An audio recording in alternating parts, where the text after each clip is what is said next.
Hey everybody, Lawyer Miguel here.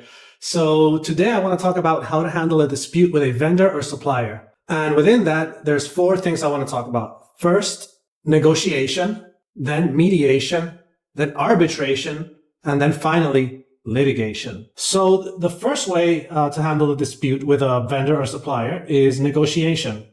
And that's just what it sounds like. You or your lawyer negotiates with the other side.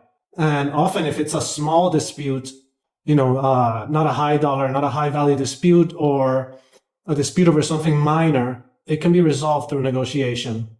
The only thing I would say that if you're gonna sign a contract as a result of a negotiation, then you should have a lawyer definitely review it to make sure what you're signing and the effects that it could have.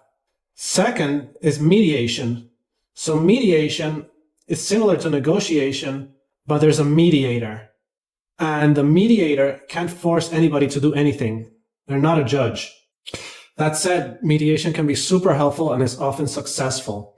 How it usually happens is that the mediator will first meet with both parties together and then separately with each parties. And there will be a back and forth of offers. And the mediator will try to understand each side and help reach the resolution.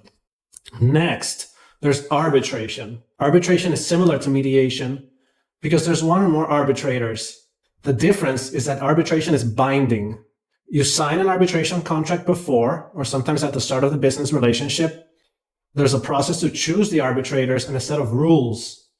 And then it's like a mini trial. You go there and each side argues its case and often presents written work, and the mediators make a decision. But the mediator's decision is final. Under some circumstances, it can be appealable to a court, but you pretty much have to live with it. The advantage of mediation is that it tends to be much faster and often cheaper than litigation. The last alternative is litigation. So litigation is when you go to court.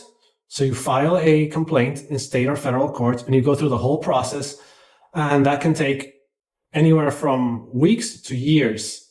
And you can also have mediation or even arbitration within a lawsuit. So from order of severity, so to speak, and cost and use of resources, that's how it goes. You have negotiation, which is very informal and can get a fast resolution. Then mediation, which is non-binding, but can help the sides reach a middle ground. Then arbitration, which is binding, but it's out of court and it's done in private, and it can be done in secret if you need that. And then litigation, which is in court, public, and binding, of course, the same way that arbitration is. So that's all for this topic. Cheers.